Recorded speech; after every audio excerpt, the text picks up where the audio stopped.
Olá amigos, Alessandro Mota aqui com mais um vídeo de dicas, e no vídeo de hoje a gente vai estar falando sobre pejotização, terceirização de setores das empresas, algo que tem acontecido muito, no passado já ocorria, uma espécie de acordo de cavalheiros, porém a Lei 13.467 do ano de 2017, ela trouxe mais claridade, ou seja, ela trouxe de uma forma jurídica como deve ser realizado o processo de terceirização de setores da sua empresa. Eu queria estar falando um pouco sobre o aspecto da aplicabilidade dessa lei.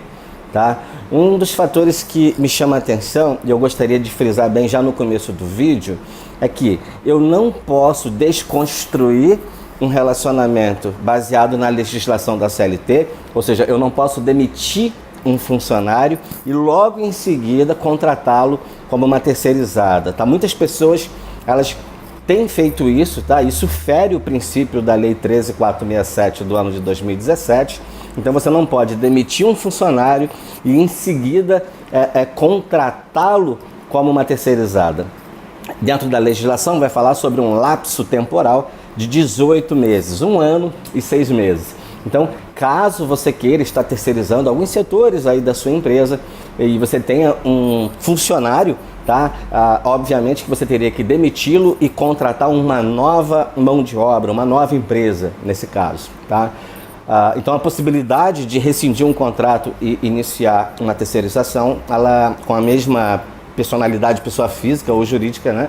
Nesse caso não cabe, não pode ser feito. Uma outra coisa que tem que ficar atento é a questão do capital social. Existem regras com relação a capital de social mínimo, tá? Para que eu possa estar contratando uma pessoa jurídica, uma terceirizada, tá? Isso também está lá dentro da nova lei, tá? Mas o que eu queria trazer de informação adicional sobre isso, tá? Dentro da concepção de uma empresa, tá? Nós temos algumas atividades que são classificadas como atividade meio e outras são classificadas como atividade fim.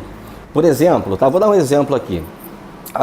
Numa farmácia, tá? Numa farmácia, o motoboy, a pessoa que faz a entrega dos remédios, tá? Ele não é uma atividade fim. A atividade fim da farmácia é a venda de produtos farmacêuticos, tá? É medicação, tá? Então, a atividade do motoboy em si, ela não está caracterizada como uma atividade fim daquela empresa, tá? Vou dar um outro exemplo aqui. Um consultório dentário, por exemplo, né? Se um consultório dentário ele possui ali um técnico de manutenção dos equipamentos, do equipo, das cadeiras, de todos aqueles equipamentos, tá? Essa atividade atividade técnica não é considerada uma atividade fim, ainda assim considerada uma atividade meio, tá? Então qual seria exemplo de atividade fim de um consultório dentário? ACD, THD, o dentista, tá? São as funções exercidas, atividade fim de um consultório dentário. E dentro de um escritório de contabilidade, Alessandro, auxiliares de DP, né? Despachante documentalista, contadores, atividade fim. Porém, ainda falando sobre escritório de contabilidade, os motoboys, essas pessoas que fazem a entrega dos documentos, enfim, atividade meio, tá? Então, no passado, o que a gente tinha antes da Lei 13.467, tá? Atividade fim não poderia ser terceirizada, tá? Então, presta atenção porque eu vou falar nesse vídeo, nesse momento, tá? Antes da Lei 13.467, eu poderia terceirizar todo e qualquer tipo de atividade meio, tá? Não havia impedimento para isso. Porém, atividade fim não poderia ser terceirizada, principalmente quando ocorria exclusividade e subordinação, tá? Aquela terceirizada que só presta serviços para sua empresa, tá subordinada a você, cumpre um horário, tá? Isso é o que nós tínhamos no passado. Com o advento da nova lei, tá? O que a Lei 13.467 ela trouxe? Ela trouxe a possibilidade de você terceirizar a atividade fim da sua empresa.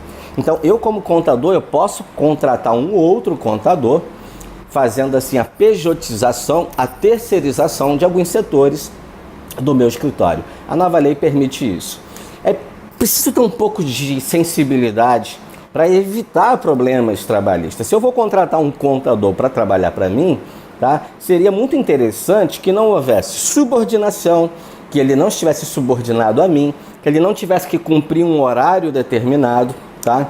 E seria muito interessante que ele também trabalhasse para outros escritórios, emitindo notas fiscais para outros escritórios, para que seja evitado a configuração de um vínculo trabalhista.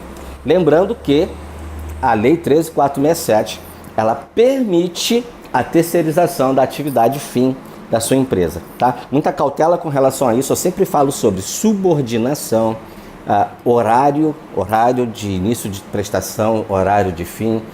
Eu tenho visto muitos empresários terceirizando setores, atividade fim da sua empresa, e obrigando que essas pessoas cumpram horários, estejam subordinados, tenham horário de almoço. Isso aí pode acabar sendo configurado, sim, como um vínculo de CLT. Então, muito cuidado no momento de trazer essa novidade da pejotização para a sua empresa. Se você gostou desse vídeo, deixa seu like. Se você conhece alguém que tem uma empresa e tem dúvidas com relação ao que pode ou o que não pode, envie esse vídeo para que outras pessoas sejam alcançadas por esse conteúdo, por essa informação. Lembrando que MEI, tá? Um microempreendedor individual, ele não pode terceirizar nenhum setor da sua empresa. Então o MEI, ele não pode contratar outro MEI ou ainda uma limitada para estar subordinada a ele, para estar realizando atividades terceirizadas. Somente uma limitada, uma EIRELI ou uma sociedade anônima pode estar contratando outras empresas do MEI ou limitada para estarem prestando serviços, pejotização, terceirização. Então fica atento para isso. O MEI não pode contratar MEI, ok? Vejo você no próximo vídeo. Falou, beijo no coração, valeu!